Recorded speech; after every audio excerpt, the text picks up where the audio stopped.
He was a titan, a man who owned the skyline with a wife he treated as just another beautiful silent acquisition. When she finally filed for divorce, he laughed. He looked at her lawyer, a man in a rumpled suit with a $500 briefcase, and mocked him. "Is that the best you can do?" He sneered, flashing his $1 million watch. He told his wife she'd be lucky to get the scraps from his table. But he made one fatal mistake. He saw the old, cheap lawyer, but he never saw the woman standing behind him. He never saw the ghost. He thought he was in a legal skirmish. He was actually in a war. And he'd just mocked the country's most dangerous attorney. Andrew Vance didn't just enter a room. He conquered it. Tonight at the Boston Museum of Fine Arts Gala was no different. He was a monolith of new money charisma poured into a custom Tom Ford tuxedo that probably cost more than the average car. His voice, a low baritone, accustomed to being obeyed, boomed across the marble atrium, charming senators and silencing competitors. At his side, impeccably dressed and perfectly silent, was his wife, Elise Vance. To the glittering Boston elite, Elise was a mystery. She was beautiful in a quiet, classical way, like a sergeant painting all graceful lines and watchful eyes. She wore a simple, elegant navy gown by a designer. No one recognized her only jewelry, the blinding 10-carat diamond on her finger. A diamond Andrew frequently referred to as his best investment. "Elise, darling, go fetch Dr. Alistair a glass of champagne, would you?" Andrew said, not looking at her. He was already deep in conversation about a new real estate development in the seaport. Elise just nodded her smile, a faint, polite mask, and slipped away. As she did, she saw Andrew's hand rest for just a moment too long on the lower back of Isabella Rossi, a 25-year-old Instagram model and brand ambassador for a dozen products Elise had never heard of. Isabella giggled, her red sequined dress clinging to her like a second skin. This was their life. A gilded quay on the 50th floor of a Back Bay penthouse where the windows overlooked the Charles River, but the air inside was suffocating. Andrew hadn't always been this way. Or perhaps he had, and she had simply been too in love to see it. He was a builder, a self-made man who had clawed his way up from nothing. But in building his empire, Vance Real Estate Development, he had bulldozed his own humanity. Elise, a former art historian with a brilliant curatorial eye, had become his primary acquisition. He loved owning her. He loved the way old money families looked at her grace and refinement, and by extension had to respect him. But he did not love her. He did not listen to her, consult her, or see her. She was a prop. She returned with the champagne, her hand steady, and handed it to the doctor. Andrew, without even a glance of acknowledgement, continued his story. "The problem with this city," he declared, "is a lack of vision. People are scared of change. I'm not scared. I'm the one making it." Later that night, the mask finally cracked. They were in their penthouse, the city lights spread out below them like a carpet of fallen stars. Elise was removing her earrings when Andrew threw his jacket onto a priceless Louis XV chair. "You were quiet tonight," he said, pouring himself a 2-finger measure of Macallan 25. "I didn't have much to say. You and Isabella Rossi seemed to be handling the conversation." Her voice was soft, but for the first time it held a sliver of ice. Andrew chuckled. "Oh, that. Isabella's just fun, Elise. You should try it sometime. You're always so serious. Lighten up. It's just a party." "My sister called again, Andrew," Elise said, changing the subject, her back still to him. "She's not doing well. The doctors in Chicago want to try the new treatment. I need to go." Andrew sighed, the sound loud and theatrical. "We've discussed this. It's a waste of money, all of it. That experimental nonsense. It's just snake oil for the desperate. And I need you here for the groundbreaking on the new tower next week. The press will be there. You know the drill." "She's my sister. And I'm your husband. And my business, our business, requires your presence. That treatment is frivolous, and so is the trip. Send her flowers. Send her a check. But you're not going." He drained his scotch and walked toward the bedroom. "And for God's sake, burn that dress. You looked like a governess. Ask Isabella who she uses. I'll pay for it." Elise stood frozen. The city lights blurred through the tears that suddenly finally welled in her eyes. It wasn't just the insult, or the callousness about her sister, or the blatant infidelity. It was the word, frivolous. He had dismissed her family, her love, her entire inner life as a triviality. She turned and looked at her reflection in the dark window. The woman staring back was a stranger, a pale ghost in a borrowed life. But as she watched, the ghost's expression hardened. The sadness receded, replaced by a cold, clear resolution. The mask wasn't just cracked, it was broken. And she was finally, terrifyingly free. The next morning, while Andrew was at his gym, Elise Vance made a single phone call. Not to a famous Boston divorce lawyer. Not to a high-powered firm. She called a number on a small, worn business card she had kept hidden in a hollowed-out art history book for 3 years. "Mr. Peterson," she said, her voice low. "This is Elise. I'm ready." Andrew Vance was in a board meeting tearing apart a junior architect's rendering for a new lobby, when his assistant, a nervous young man named Ben, interrupted him. "Mr. Vance, I'm sorry, sir, but there's a gentleman here to see you. He says it's urgent." "Did he have an appointment?" Andrew snapped, not looking up from the blueprints. "No, sir, but—" "Then get rid of him."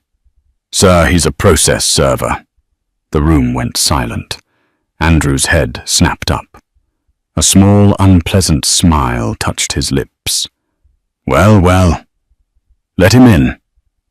The man was nondescript in a rumpled suit. He handed Andrew a thick manila envelope and left. Andrew didn't open it. He knew what it was. He tossed it onto the massive mahogany table.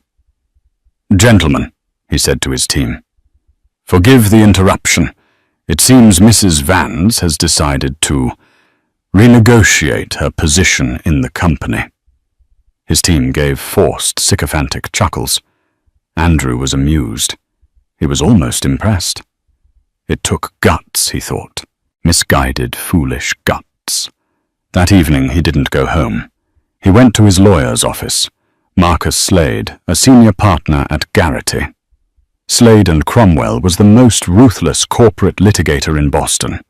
His office, overlooking the harbor, was a temple of dark wood leather and smoked glass. Slade was Andrew, in a legal sense predatory, precise, and breathtakingly expensive. "She finally did it," Andrew said, tossing the envelope onto Slade's desk. Slade, a man with silver hair and the cold eyes of a shark, didn't open it. "Are we surprised? I'm surprised it took her this long. So what's the play? She'll want the penthouse. She'll want alimony. She'll cry about her emotional distress." Andrew laughed, a harsh, barking sound. "Just crush her, Marcus. Make her understand her mistake. I want her gone, and I want it done cheap. Give her the standard minimal payout, the state minimum. She signed a prenup after all." "The prenup is ironclad," Slade said, finally opening the envelope and scanning the first page. "I drafted it myself. She's entitled to $1 million for every year of marriage. 10 years, $10 million. plus the Willow Creek apartment. A generous offer. She'll have no grounds to contest it. 10 million, Andrew scoffed. That's a rounding error. Fine. But not a penny more. I want her to feel this. I want her to realize what she's walking away from. And add an NDA, a permanent binding non-disclosure agreement. I don't want her running to the Globe crying about my infidelities. Slade nodded, already mentally drafting the response. And her counsel, he asked, flipping the page.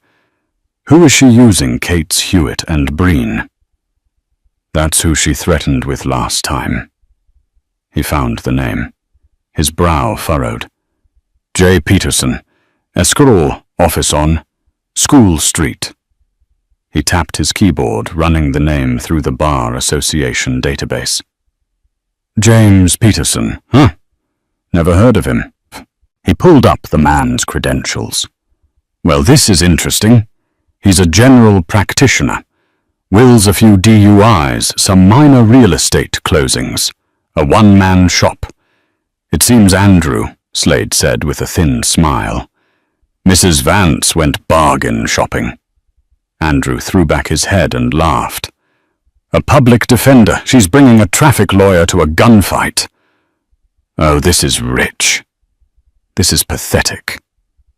It's an emotional move, Slade said, closing the file. She's trying to find someone on her side instead of someone competent. It's a fatal error. We'll bleed him dry on procedural motions alone. He's probably never even seen a 100-page discovery request. Good. Send the offer. 10 million the apartment she hates, and the NDA. Non-negotiable. Tell this Peterson to advise his client to take it before I get angry and find a way to make it 5. Slade's team sent the offer the next morning. It was intentionally insulting, buried in 200 pages of legal threats and posturing. Andrew, meanwhile, didn't change his life one bit. He moved Isabella Rossi into a 5-star hotel suite. He was photographed with her at a high-profile restaurant, his arm slung possessively around her. The message was clear. He was Andrew Vance. He was untouchable. Elise was already a ghost. A week passed. Slade's office received a reply. It wasn't a counteroffer. It wasn't an angry letter.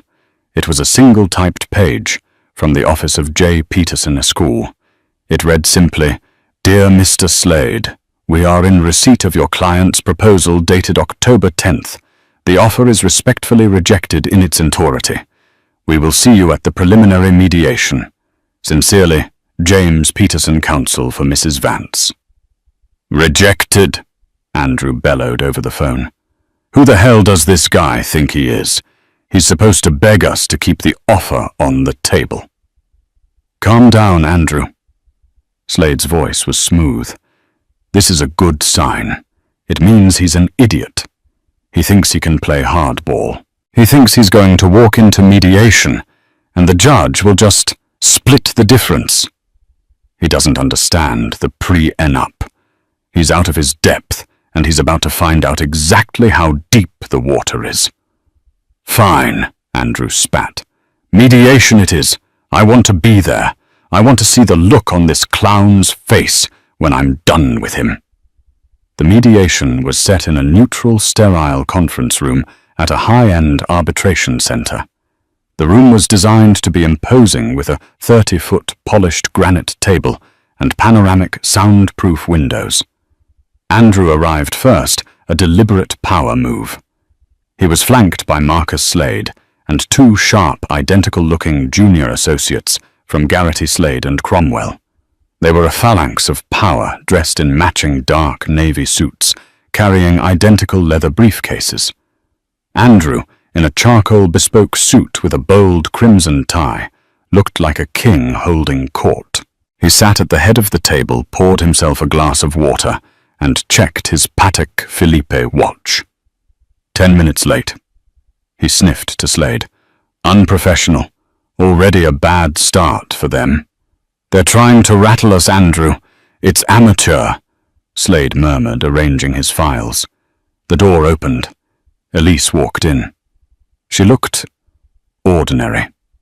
She wore a simple cream-colored cashmere sweater and grey flannel trousers. Her hair was pulled back. She looked like she was going to an art gallery, not a divorce battle. She took a seat halfway down the table opposite Andrew. A moment later, her lawyer followed. Andrew had to physically stifle a laugh. James Peterson was everything Andrew despised. He was at least 65 with a shock of untidy grey hair and wire-rimmed glasses. His suit was a rumpled, mustard-brown tweed that looked like it had been fashionable in 1983. It was clean, but worn at the elbows. He carried a soft-sided, worn-out leather briefcase that bulged in odd places. He looked, as Andrew had predicted, like a high school geography teacher who had lost his way. "Mr. Peterson," Slade said, his voice dripping with false cordiality as he stood to shake the man's hand. "Mr. Slade?" Peterson replied, his voice surprisingly firm. He had a faint, unplaceable accent. He sat next to Elise, pulled out a simple yellow legal pad and a single well-used fountain pen, and nodded at the mediator. "We're ready." The mediator, a retired judge, began the standard preamble. Andrew tuned it out, staring openly at Peterson. He leaned over to Slade. "Seriously, Marcus?" "Look at him," Andrew whispered, just loud enough for the other side to hear. "I've got more in my watch than he made all last year. Elise is really scraping the bottom of the barrel." Elise's expression didn't flicker. Peterson seemed not to hear his attention fully on the mediator. "Mr. Slade," the mediator said, "would you like to present your client's position?" "Gladly," Slade said. He stood all polish and menace. "Our position is simple and immovable. The prenuptial agreement, which Mrs. Vance reviewed with her own counsel at the time, is ironclad. It stipulates a one-time payment of $10 million, out of sheer generosity. Mr. Vance is also willing to sign over the deed to the Willow Creek apartment." He paused, letting the generosity hang in the air. "In return, we require a full and total NDA. This offer is more than fair. It is frankly extravagant. We are here today to sign this agreement and move on. There is nothing else to discuss."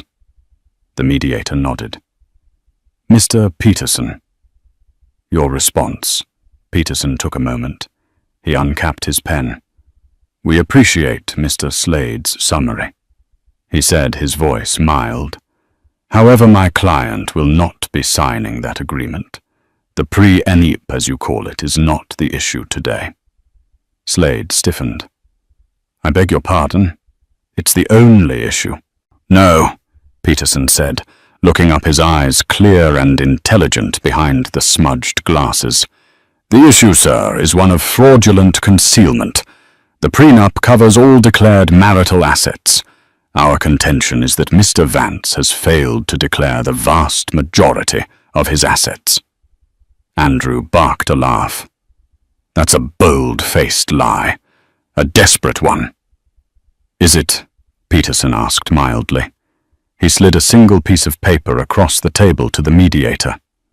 "This is a preliminary audit we conducted. It's a list of shell corporations registered in the Cayman Islands, Delaware, and Liechtenstein.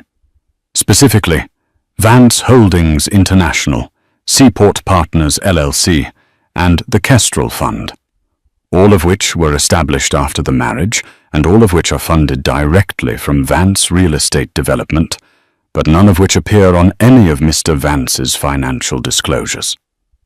Slade's smile froze. The names were correct. This is nonsense," Slade stammered, recovering. "Those are corporate entities. They have nothing to do with Mr. Vance's personal assets. They are shielded. You know this." This is a fishing expedition." "Is it?" Peterson asked again. He turned a page on his yellow pad. "Then perhaps you can explain why Seaport Partners LLC was used to purchase a $2.3 million condominium at 15 Commonwealth Avenue, a property currently occupied by a Ms. Isabella Rossi, an asset, I might add, purchased with marital funds and therefore subject to division." Andrew's face went from amused to purple. "You son of a— Mr. Vance," the mediator snapped. Slade shot to his feet. "This is an ambush. This is slander. This entire mediation is a bad faith gesture. We are done here." "I have one more question," Peterson said, his voice still calm. "It's about the Vance private server, the one hosted in a data center in Switzerland. We're just curious as to why the company's accounting software runs a shadow ledger every night at 3 a.m. A ledger that seems to siphon a small, consistent percentage of all real estate transactions into the Kestrel Fund. It looks an awful lot like tax evasion, and of course a concerted effort to defraud Mrs. Vance." The room was deathly quiet. The two junior associates were pale, staring at Slade, whose face was as white as a sheet. He knew about the server, but no one else was supposed to. Andrew stood up, knocking his chair over. He pointed a shaking finger at Peterson. "I don't know who you are, you cheap ambulance-chasing leech," he seethed. "But you just signed your own death warrant. You're a nobody. I will bury you. I will have you disbarred. You and her both will be left with nothing. Do you hear me? Nothing!" He stormed out of the room, slamming the door so hard the glass in the frame rattled. Slade was left frozen, staring at the old man in the tweed jacket. James Peterson slowly capped his fountain pen. He looked at Slade, and for the first time he smiled. It was a cold, thin, terrible smile. "Mr. Slade," he said politely, "the discovery requests we'll be filing tomorrow will be extensive. I trust you'll be more cooperative this time. Good day." He gathered his single legal pad, helped Elise with her coat, and they walked out, leaving Marcus Slade alone in the sterile, silent room. The smell of Andrew's rage and his own sudden icy fear hanging in the air. The next morning, Marcus Slade's office at Garrity Slade and Cromwell, usually a hub of calm, ruthless efficiency, was in chaos. The promised discovery request had arrived via courier. It was not as Slade had half expected, a kitchen sink request asking for everything. Those were easy to fight. This was a scalpel. It was 800 pages long, and it was a masterpiece of legal devastation. It didn't ask for all financial records.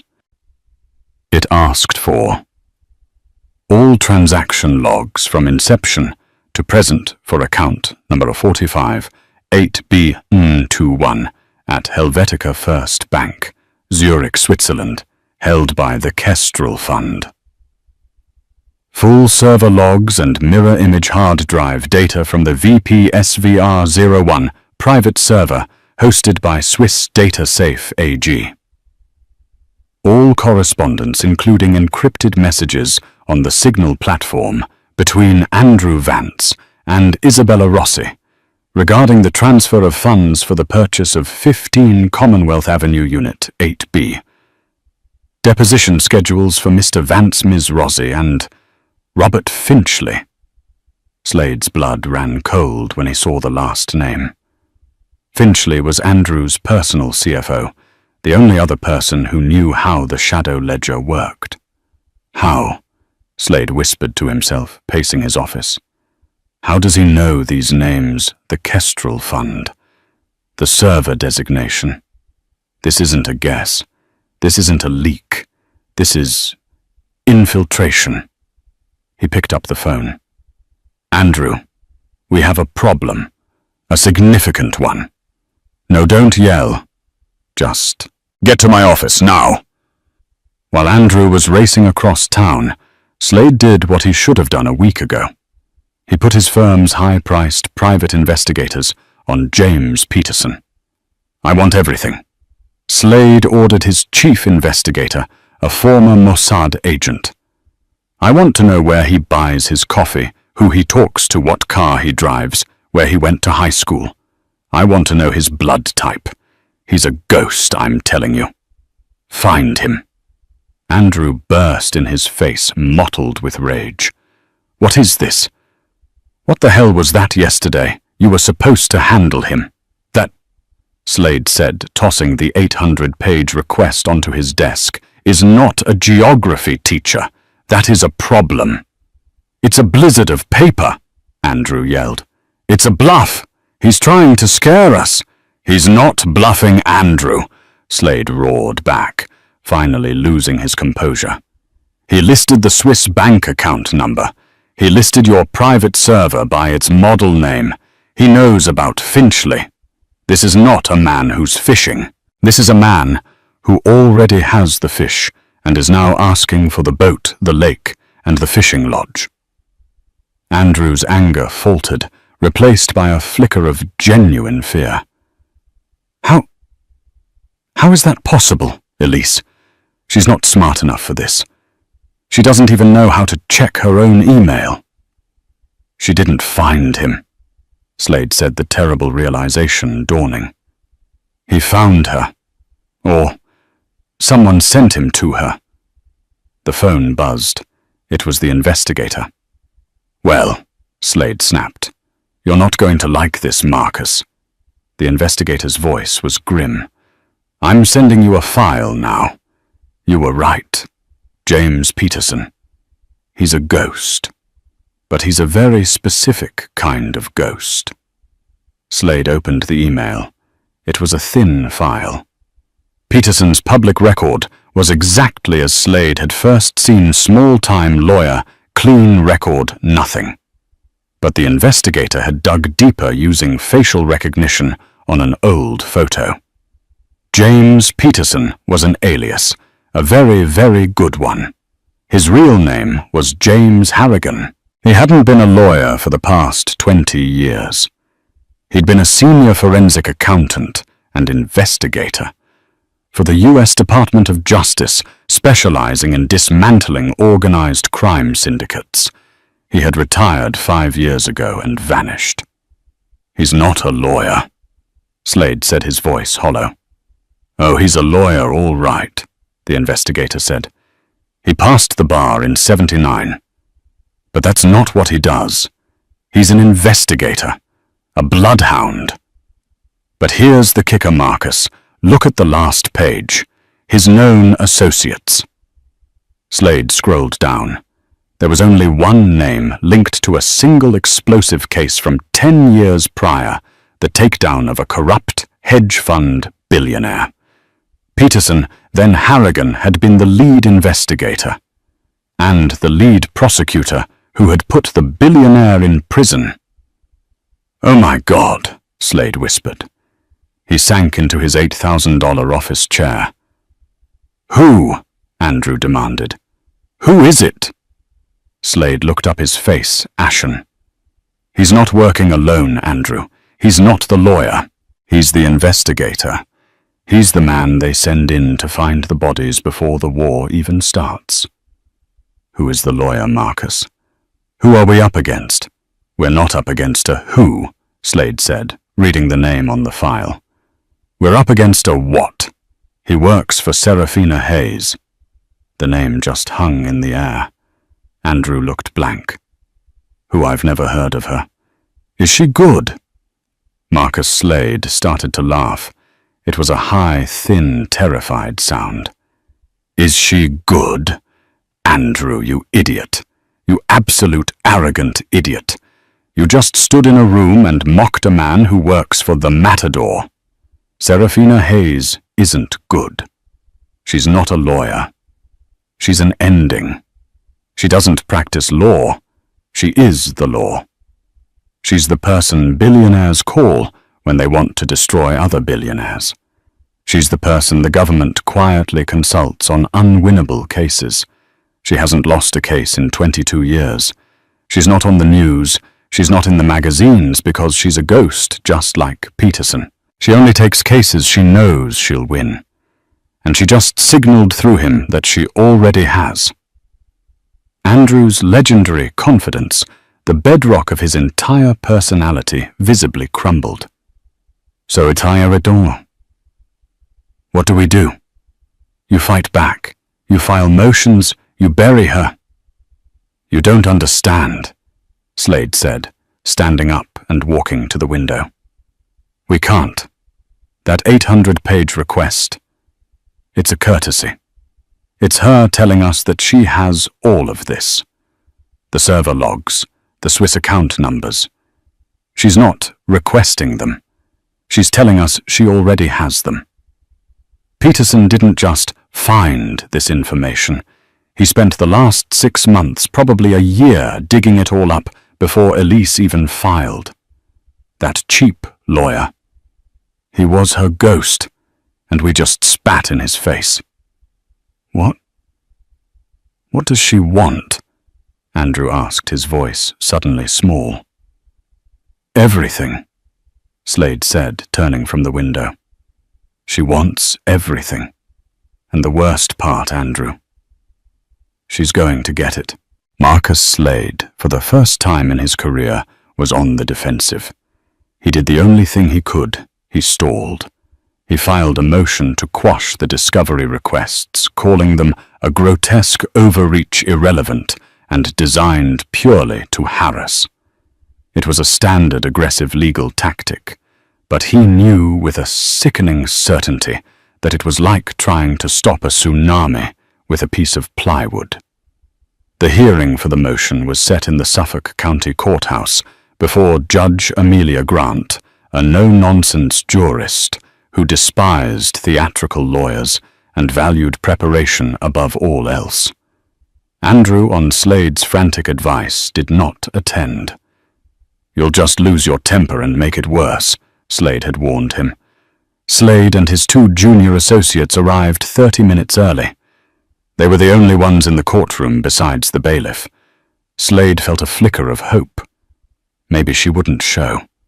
Maybe she'd send Peterson to argue the motion. He could handle Peterson. He could out-lawyer the old man. At 8:58 a.m. the doors opened. James Peterson walked in wearing the exact same mustard-yellow tweed jacket. He was carrying his battered briefcase. He gave Slade a polite, almost kindly nod and sat down at the opposing table. Slade's shoulders relaxed.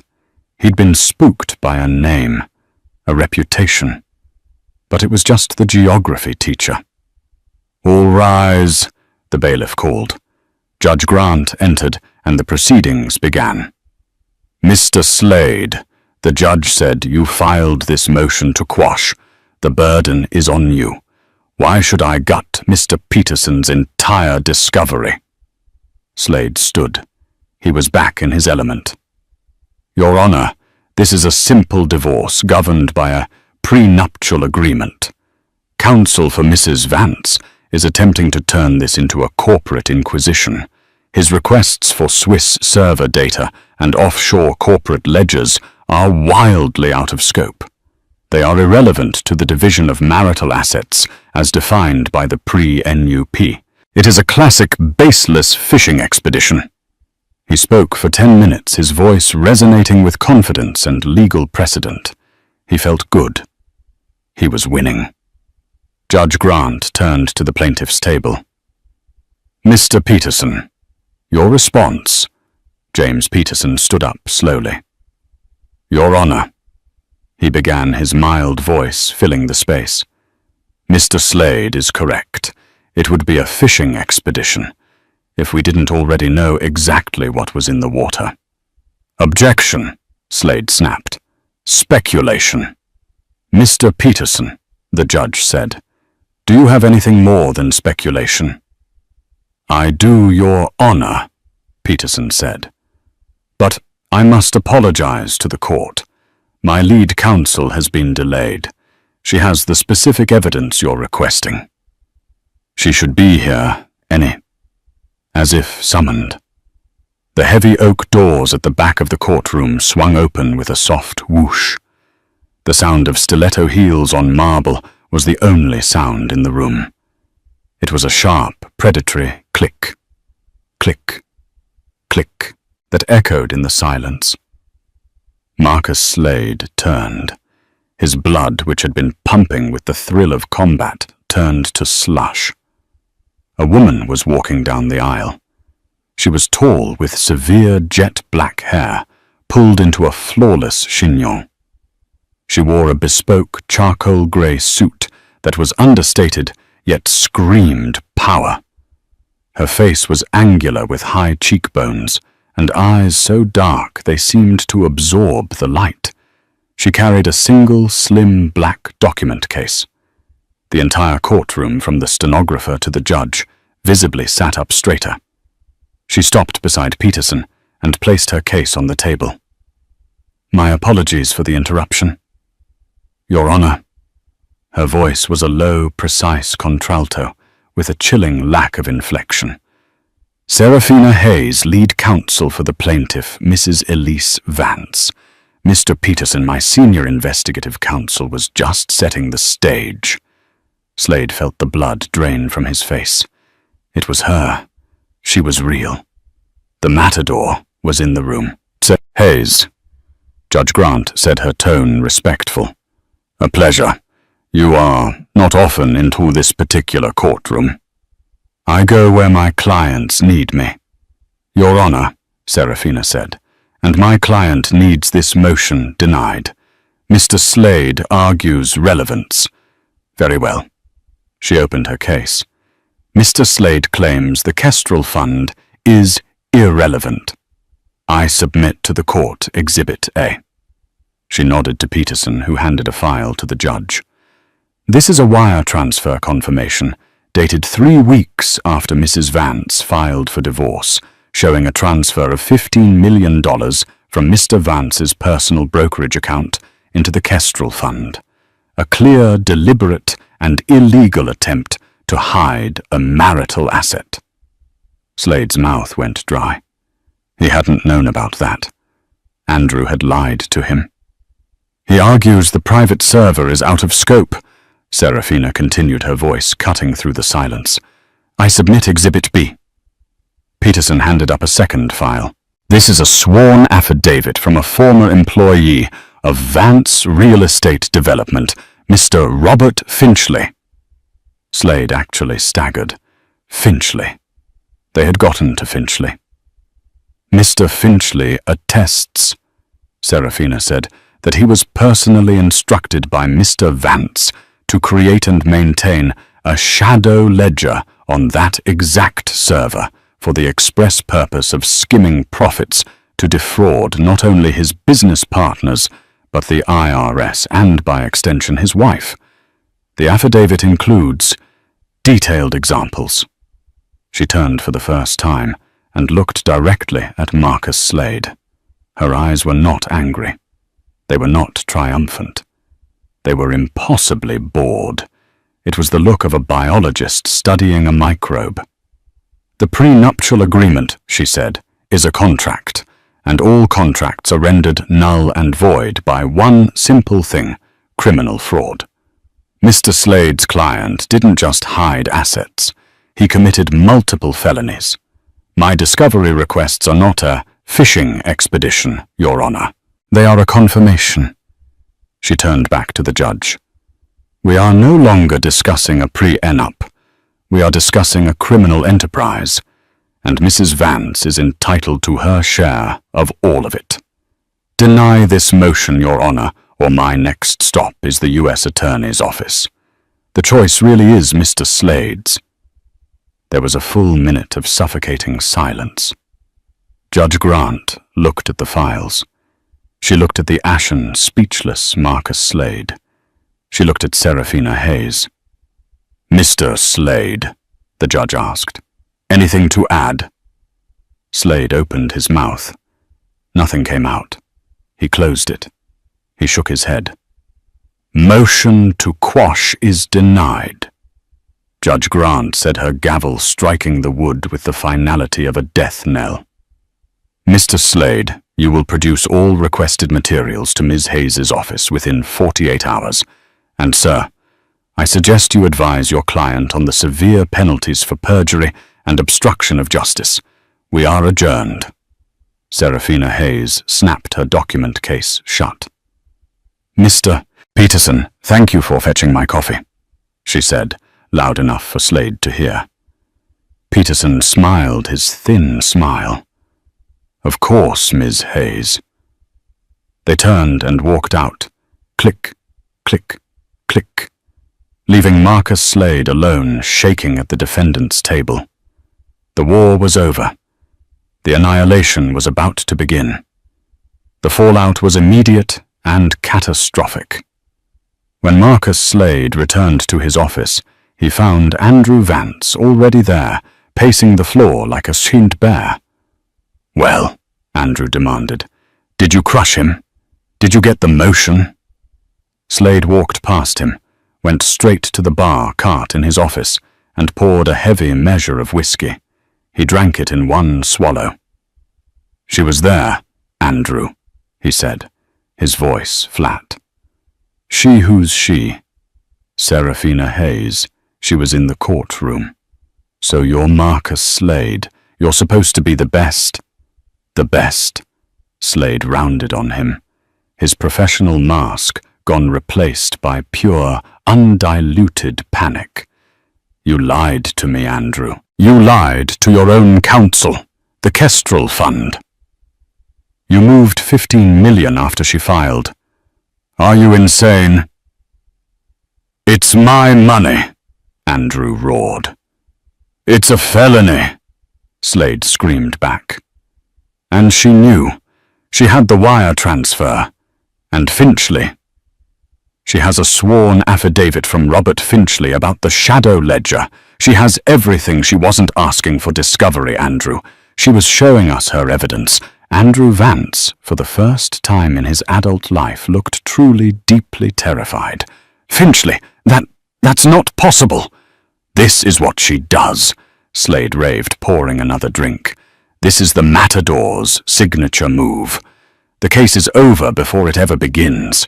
Peterson, that cheap lawyer. He wasn't a lawyer. He was her private intelligence. He's been on you for months. While you were at Garlus laughing about your stupid wife, this man was... God knows. He was probably posing as a janitor, a technician, a banker. The story of how Elise had found her was like Serafina herself, simple and secret. 3 years ago, at an art benefit, Elise had confided in an older, wiser mentor, a woman who had famously been divorced from a New York hedge fund magnate and inexplicably had ended up with everything. My dear, the woman had told her, lawyers are for the press. When you actually want to win, you call a ghost. She had given Elise the business card for J. Peterson Escrew, with a simple instruction: call him when you can no longer bear to live the life you have. Not a moment sooner. When Elise made that call, Peterson met her not in an office, but on a bench in the Boston Public Garden. She told him her story. He listened silent for an hour. When she was done, he'd said only, "She will take the case, but you must do exactly as I say. Do not change a single thing about your life. Do not confront him. Do not show your hand. You must continue to be the ghost in his house.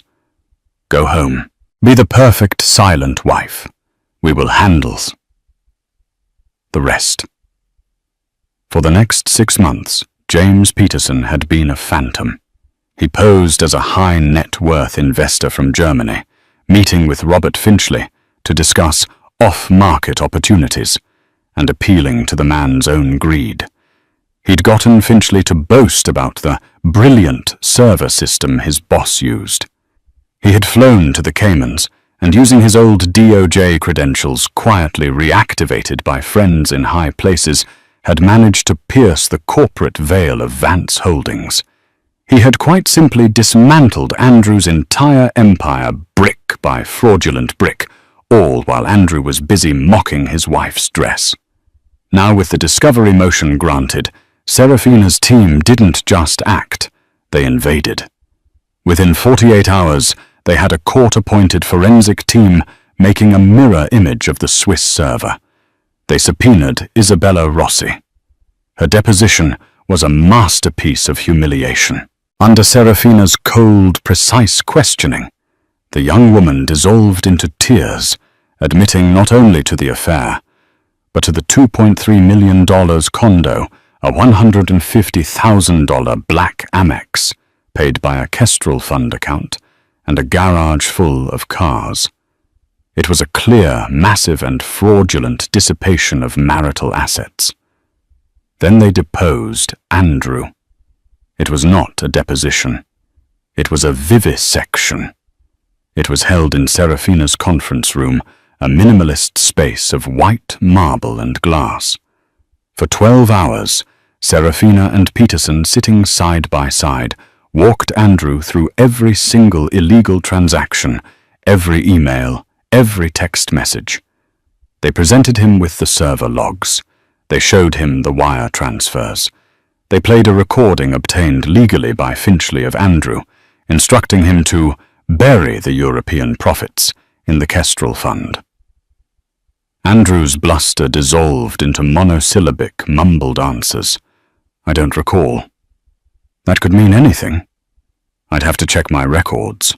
Marcus Slade sat beside him, chain-drinking coffee, objecting on grounds of relevance and harassment, his voice getting weaker with every hour. Serafina merely noted his objections for the record and continued her relentless, quiet assault. By the end of the day, Andrew Vance was not just a defendant. He was a broken man. But Serafina wasn't finished. As they were packing up, she said, "Oh, one more thing, Mr. Slade." She nodded to Peterson, who placed a small final file on the table. While Mr. Peterson was reviewing the server logs, he found something curious, Serafina said. It seems Mr. Vance's development company has a habit of using substandard, non-code compliant steel in his high-rise buildings and filing falsified inspection reports with the city of Boston, a city, I might add, that is currently reviewing his bid for the new waterfront project. Slade looked at the file. It was an engineer's report, cross-referenced with invoices for cheap foreign steel. It was undeniable proof of corners cut, of public endangerment. This, Serafina said, goes beyond marital fraud. This is a public matter. Wire fraud, tax evasion. And now this. Mr. Vance hasn't just built a house of cards. He's built a literal one. She looked at Andrew, her dark eyes devoid of all emotion. Mr. Slade will receive our final settlement offer in the morning. I strongly suggest you accept it, without negotiation. The offer arrived at 8:00 a.m. the next morning. It was not a negotiation. It was a surrender document. Marcus Slade read it, his hands shaking, and called Andrew. You need to come here. You need to sign this. Today. I'm not signing anything. Andrew's voice was thin, reedy, all the baritone bluster gone. We fight. We take this to trial. There is no trial, Andrew. Slade finally snapped, all pretense of loyalty gone. Do you understand me? She has you. She has you on wire fraud, tax evasion, and racketeering. That's RICO, you idiot! We are not in a divorce proceeding. We are in a hostage negotiation. The settlement is her letting you stay out of federal prison. The final meeting was set for noon, not in a neutral space. In Serafina Hayes's office, Andrew Vance entered for the first time, not as a conqueror, but as a supplicant. He was pale, he hadn't shaved, and his expensive suit looked too large for him as if he'd shrunk. Elise was already there, seated at the long white table, flanked by Peterson and Serafina. She looked serene, wearing a simple blue dress. She looked at Andrew as he entered, and he saw for the first time not the meek wife, but the woman who had sanctioned his destruction. There was no pity in her eyes, just finality. "Thank you for coming," Serafina said, as if they were there to discuss the weather. "The terms are, I believe, clear." She laid out the document.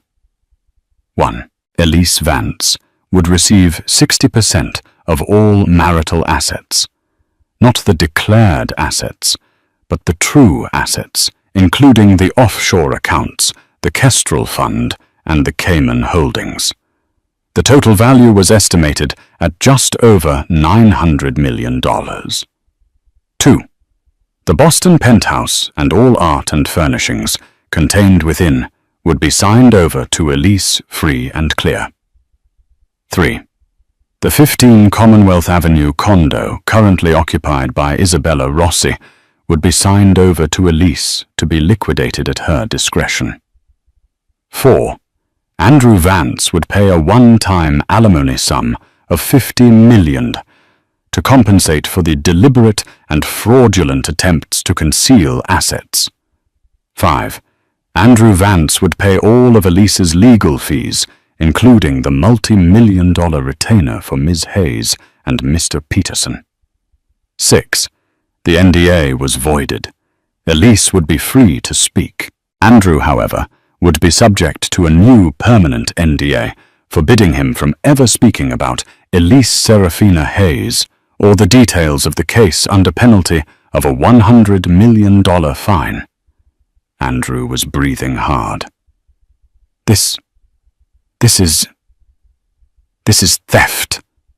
"No," Serafina said, not looking up from her papers. "This is a discount, because there is a 7th term." She slid a second, much smaller document across the table. "This is a confession," she said. "It's a full detailed admission of the shadow ledger, the tax evasion and the wire fraud. It has been prepared for the U.S. Attorney's Office. Next to it is our settlement agreement." She finally looked at him. "You will sign one. If you sign the settlement, this confession is shredded. The evidence of your corporate fraud, the bad steel, the fake inspections is sealed. It will never see the light of day.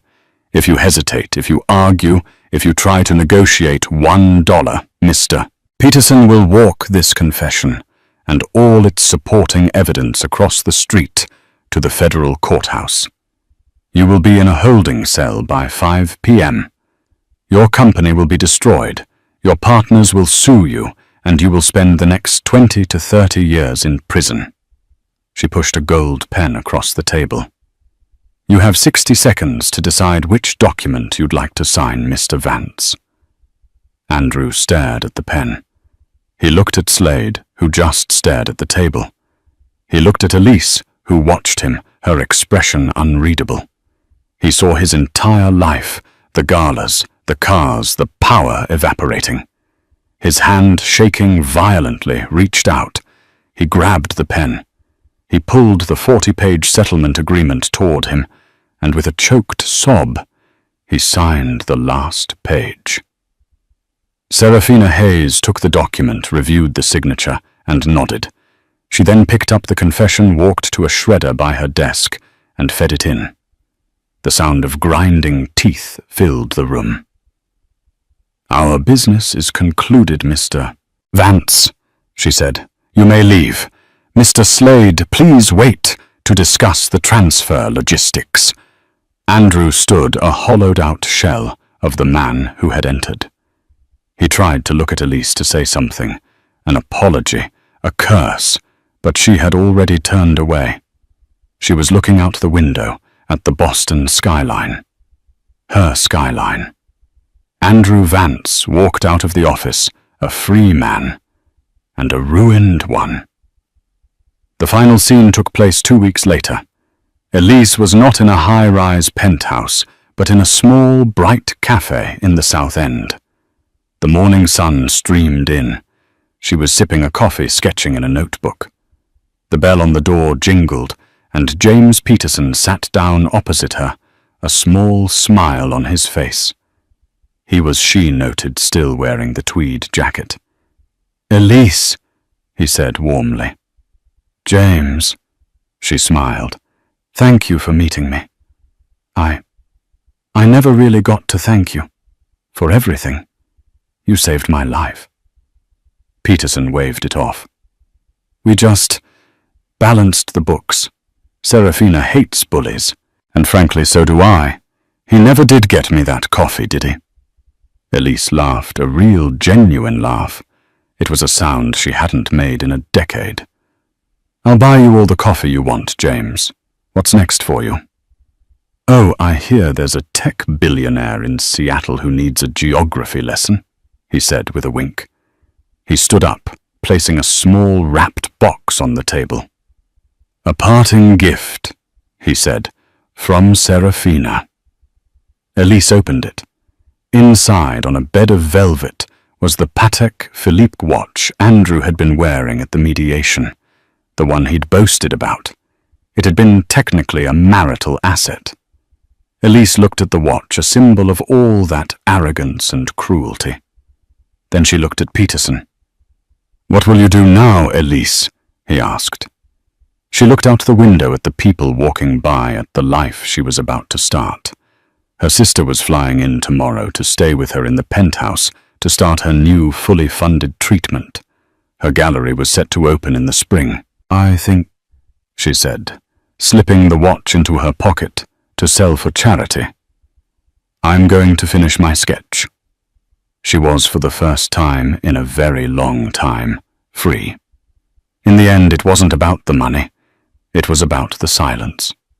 Andrew Vance made his fortune building towering, empty monuments to himself, but he was destroyed by the two people he never bothered to see: a quiet wife he thought was weak, and an old man he thought was cheap. He never realized that true power doesn't need to be loud. It doesn't need a $5,000 suit or a flashy watch. True power is patient, it's intelligent, it waits, it watches, and it keeps its receipts. Elise didn't just win a settlement, she won her life back. She proved that the most dangerous person in the room is often the one everyone underestimates. What did you think of Serafina's strategy? Was Andrew's takedown as satisfying for you as it was for me? Let me know your favorite part in the comments below. This story is a powerful reminder to never ever judge a book by its cover. If you love stories of justice, karma, and epic revenge, please hit that like button, share this video with someone who needs to see it, and most importantly, subscribe to the channel and ring that bell. We have so many more stories to tell, and you won't want to miss a single one. Thanks for listening.